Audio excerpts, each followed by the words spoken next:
Media का और electronic media का पत्रकार बंधुओं का यहाँ पहुँचने पर हार्दिक अभिनंदन करता हूँ।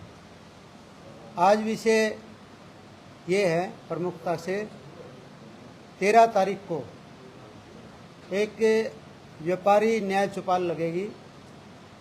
उत्सव में कार्यक्रम है, उत्सव होटल में सायं 7 बजे का होगा। सबसे पहले तो मैं मीडिया के हमारे सम्मानित बंधु भाई बैठे हैं, उस कार्यक्रम में आपको साथ आमंत्रित करता हूं। और विषय ये रहेगा, जो व्यापारी न्याय चौपाल होगी, इस कार्यक्रम के मुख्य अतिथि हरियाणा प्रदेश कांग्रेस कमेटी के प्रभारी ऊर्जावान माननीय दीपक बाबरिया जी होंगे।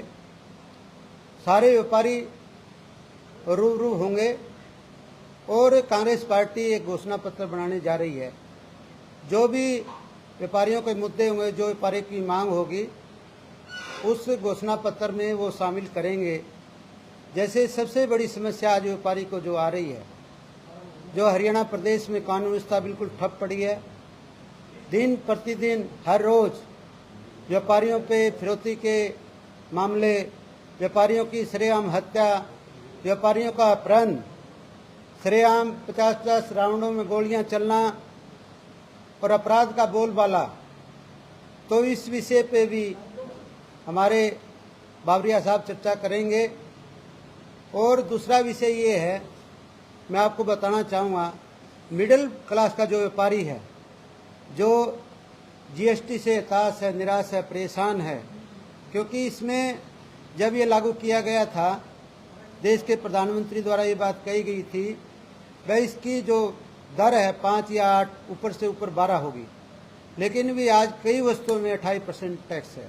और दूसरा विषय मेरा ये कहने की बात है, उस रिटर्न भरने में कई खामियां रह जाती हैं, उसका भुगतान भी व्यापारी को, जैसे किसी ट्रेड पर 28% टैक्स है, वो दोबारा फिर टैक्स उसको भरना पड़ता है। ये भी दिक्कत का सामना व्यापारियों ने करना पड़ रहा है। और दूसरा, आगजनी की घटनाएं व्यापारियों के साथ हो रही हैं, आप लगातार निरंतर देख रहे हैं। हर रोज, चाहे फैक्ट्री में आग लगने की बात हो, चाहे व्यापारियों प्रतिष्ठान पर आग लगने की बात हो, काफ़ी नुकसान हो जाता है। और पिछले कोरोना में भी आपने देखा होगा, प्रतिष्ठान बंद रहे। सरकार की ये पॉलिसी थी, बड़े बड़े रिलायंस अडानी के शोरूम खुले रहेंगे और छोटे छोटे प्रतिष्ठान बंद रहेंगे। काफ़ी उसमें आर्थिक व्यापारी का नुकसान हुआ। आज तक उसकी भरपाई के लिए सरकार ने नहीं सोचा। वो हम हमारे जो माननीय मुख्य अतिथि हैं उनके सामने ये बात रखेंगे। और आज मैं प्रेस के माध्यम से आपको बताना चाहूँगा, बाबरिया साहब बहुत ऊर्जावान व्यक्ति हैं, वो धरातल में आ रहे हैं। किसान, उस दिन किसान संगठनों से भी बात करेंगे, गरीब वर्गों से भी बात करेंगे और व्यापारी वर्गों से भी बात करेंगे। तो बड़े चिंता का विषय ये, माननीय मुख्यमंत्री जी, नायब सैनी जी काफ़ी घोषणाएं कर रहे हैं। मैं उनसे व्यापार मंडल की तरफ से, हमारे साथियों की तरफ से मांग करूंगा कि सबसे पहले कानून व्यवस्था पे दृढ़ निश्चय से काम करने की जरूरत है, क्योंकि जब तक कानून व्यवस्था बहाल नहीं होगी, देश और प्रदेश की तरक्की नहीं हो सकती। जैसे आज व्यापारी भय के माहौल में है, बिल्कुल डराया हुआ है, सहमा हुआ है, दिन दहाड़े घटनाएं निरंतर चल रही है। तो व्यापारी अगर अपने प्रतिष्ठान से घर वापस जाने के लिए बात करता है, परिवार भी साय में, मैं आपको बताना चाहता हूँ, परिवार ये सोच रहा है मेरा पिताजी घर आएगा नहीं आएगा, इस तरह का भय का खौफ है। तो मुख्यमंत्री से मांग है, दृढ़ निश्चय से काम करें। मुख्यमंत्री ने प्रेस कॉन्फ्रेंस की है अधिकारियों की और निर्देश भी दिए हैं, ये कागजी कार्रवाई ना करें, क्योंकि आज पुलिस के साथ भी कोई बंदोबस्त नहीं है, ना पुलिस के पास गाड़ियां हैं, ना कोई व्हीकल है, ना कोई कर्मचारी है। बड़े चिंता का विषय है। आप किसी थाने में चले जाओ, जहां 20-25 कर्मचारियों की जरूरत होते हैं, 5 होते हैं। आप किसी थाने में जाके देख लो, ये सबसे बड़ी जो व्यवस्था है, पुलिस के पास बंदोबस्त नहीं है। एक मैं मुख्यमंत्री से एक बात कहना चाहूँगा, इनके जो हथियार हैं पुलिस कर्मचारियों के साथ, वो बिल्कुल जर्जर अवस्था में है। उनके अगर आप अपराधी का सामना करोगे, ये अपराधी किस्म के लोग तो विदेशी आधुनिक हथियार लगते हैं। एक बदमाश अगर 20 पुलिस वाले सामना करने लग जाएं उसको पकड़ने के लिए, वो बदमाश भारी पड़ता है। तो मेरा मुख्यमंत्री ये निर्देश है, अब आप निर्देश तो दे रहे हो, व्यवस्था कहाँ है? व्यवस्था तो आप पे है ही नहीं। ये तो कागजी कार्रवाई है, लोगों को ये बेचारे पे मैंने निर्देश दे दिए। निर्देश देने से काम नहीं चलेगा, उनके लिए व्यवस्था बनानी पड़ेगी, उनके लिए बजट बनाना पड़ेगा और पुलिस में भर्ती करनी पड़ेगी। और इसके लिए मैं आपको एक बात बताना चाहूँगा, जैसे हिसार फिरौती का सिलसिला था, लाडवा एक सरेआम व्यापारी के गोली मार दी, और आज हांसी में एक रविंदर है जो हीरो होंडा एजेंसी के मालिक है, उसको सरेआम गोली मार दी। तो ये निरंतर 3-4 लगातार घटनाएं घट रही है, हर रोज 3-4 घटनाएं व्यापारियों को मारा जाता है। तो मैं आपको बताना चाहूँगा, व्यापार मंडल पूरा सक्रिय है। देखो, व्यापार मंडल हमेशा, यहाँ भी फिरौती के मामले आए थे, यहाँ भी अपहरण के मामले आए थे, यहाँ भी मर्डर के मामले आए थे। व्यापार मंडल ने बिल्कुल छाती ठोक के बिल्कुल संघर्ष किया है और पूरी दृढ़ता से पूरा कड़ा संघर्ष मेहनत करके किया है। व्यापारी तो भाई हमेशा साय में होता है, लेकिन जिनका व्यापार मंडल इतना बड़ा सक्रिय है, जो सामाजिक मुद्दे हैं, जैसे सड़कों के लेके हमने काफ़ी एजिटेशन किए हैं। आपने देखा होगा अंडरपास का बहुत बड़ा 120 साल पुराना रास्ता था, इसमें हमारी जीत मिली है, उसके लिए हमने संघर्ष किया, काफ़ी हमने संघर्ष किए हैं। और व्यापार मंडल का ये आह्वान है, माननीय बजरंग दास जी गर्ग जी ने एक बात कही थी प्रेस के माध्यम से, हिसार बिल्कुल बंद था, एक रेडी वाले की दुकान भी खुली नहीं थी। आगामी जल्दी हम एक व्यापार मंडल की प्रदेश स्तरीय मीटिंग करेंगे और बजरंग दास गर्ग जी के निर्देश भी हैं, और जल्दी अगर ये कार्रवाई नहीं हुई तो पूरा हरियाणा भी बंद हो सकता है। मैं आपको बताना चाहता हूँ, इस पे काम चल रहा है, क्योंकि मुख्यमंत्री का बयान आया, उस पर थोड़ा हम भरोसा कर रहे हैं। लेकिन मैं मुख्यमंत्री का जो बयान आया है कानून व्यवस्था पे, मुझे नहीं लगता, मुझे तो ये कागजी कार्रवाई, कागजी पहलवानी लगती है। क्योंकि जब मुख्यमंत्री के पास व्यवस्था ही नहीं, कोई बंदोबस्त नहीं, कोई पुलिस के अधिकारी आप देख रहे हैं बिल्कुल लापरवाही भी कर रहे हैं। जब तक आप पुलिस के लिए कोई बंदोबस्त नहीं करोगे, चाहे कर्मचारियों की भर्ती करने की बात आई, चाहे आधुनिक हथियार देने की बात आई, वो बंदोबस्त करने पड़ेंगे और एक दृढ़ निश्चय लेना पड़ेगा, एक संकल्प लेना पड़ेगा, भाई हम कानून व्यवस्था बहाल करेंगे। जब तक कानून व्यवस्था बहाल नहीं होगी, तब तक यहाँ अमन शांति नहीं हो सकती, ना प्रदेश की तरक्की हो सकती। 23 साल के लोग शहीद हो रहे हैं, तो हमने तो मन बना लिया था भाई इनको बाहर खदेड़ने का काम करेंगे, चाहे इसके लिए कितनी बड़ी हमें कुर्बानी देने पड़े, ना डरेंगे, ना झुकेंगे, ना दबेंगे। यही वही बजरंग दास जी गर्ग करें, हमारे प्रदेश अध्यक्ष। प्रधान जी, पिछले दिनों आपकी प्रशासन से मीटिंग थी, बैठक थी, उसमें कहा था कि पुलिस अधिकारियों ने, प्रशासन ने, कि सभी व्यापारी अपने अपने संस्थानों पर अपने हिसाब से कैमरे लगाएंगे। कितने व्यापारियों के कैमरे लगाएंगे? मैं सबसे पहले तो प्रशासन से एक बात पूछना चाहता हूँ, कैमरे सारे जो प्रशासन ने लगवाए थे, कम से कम दर्जनों कैमरे खराब हैं, उनके पास वो ठीक कराने की व्यवस्था नहीं, उनके पास बजट नहीं। मैं बार बार ये कर रहा हूँ, पुलिस के पास मुख्यमंत्री की तरफ से कोई बजट अच्छा देना चाहिए ताकि कैमरे की व्यवस्था बने। एक व्यापारी वो थोप देते हैं, भाई तुम कैमरे लगाओ, हर दुकान पे कैमरे, एक भी दुकान ऐसी दिखा दो जिस व्यापारी के पास कैमरे नहीं। लेकिन मैं एक आपके माध्यम से एक बात जरूर कहना चाहूँगा, व्यापारियों से भी निवेदन करना चाहूँगा कि अपना कैमरा एक सड़क की तरफ दोनों रास्तों पे बाहर जरूर रखें। और दोबारा मैं जो भी हमारे प्रेस के साथी आए हैं उनका तहे दिल से धन्यवाद करता हूं।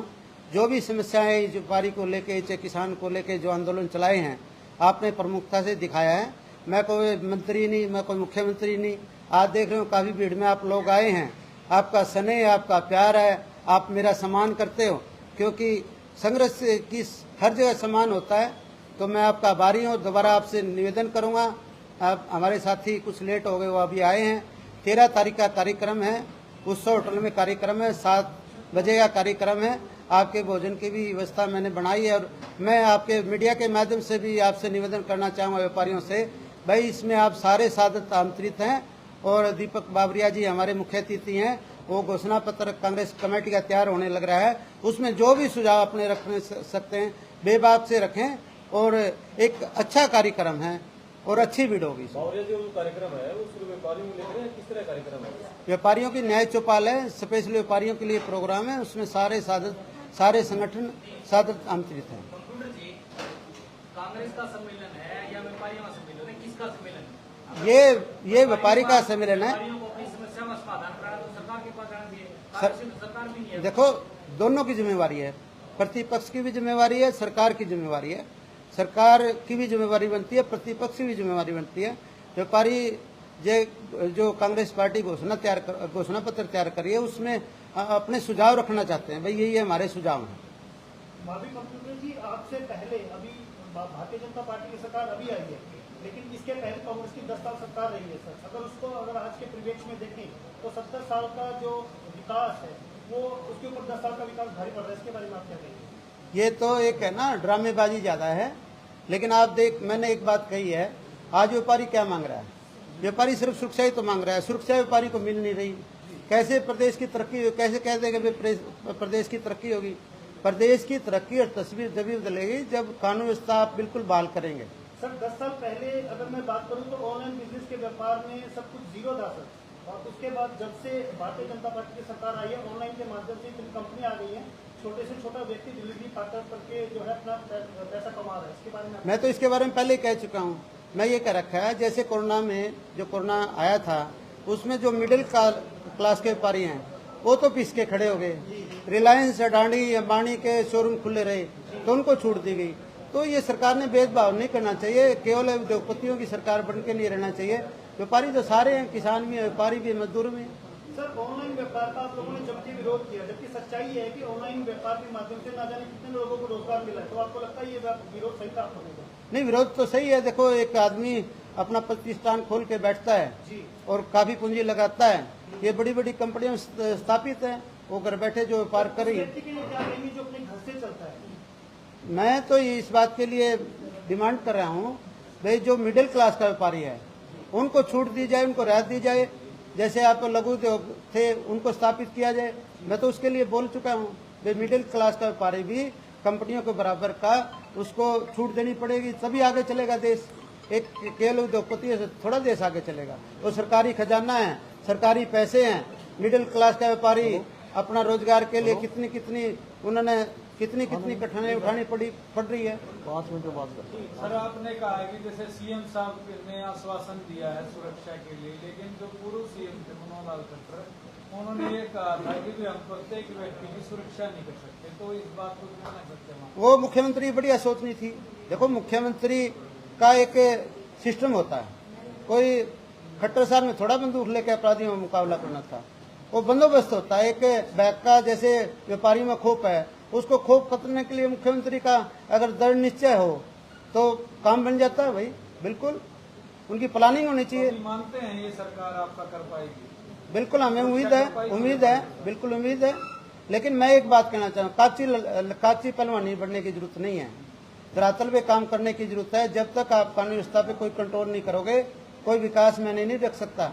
विकास तभी अच्छा लगे, मेरे बनने सड़क पड़ी सीसी की और मेरे गोली मारने खातर अपराधी तैयार हैं, तो मेरे को सड़क की क्या जरूरत है? मेरे तो सबसे पहले तो अपनी सुरक्षा की जरूरत है। तो अभी आपने जैसे विपक्ष के कार्यक्रम हुए हैं, लेकिन हमें तो जो घोषणा पत्र तैयार हो रहा है बाबरिया जी का, कांग्रेस पार्टी का, उसमें हमने सुझाव रखने हैं। सुझाव तो हम रख ही सकते हैं। आम जनता तो हर कोशिश करती है, हर के सामने अपने अपने सुझाव रखती है। ठीक है सर, ठीक है, धन्यवाद।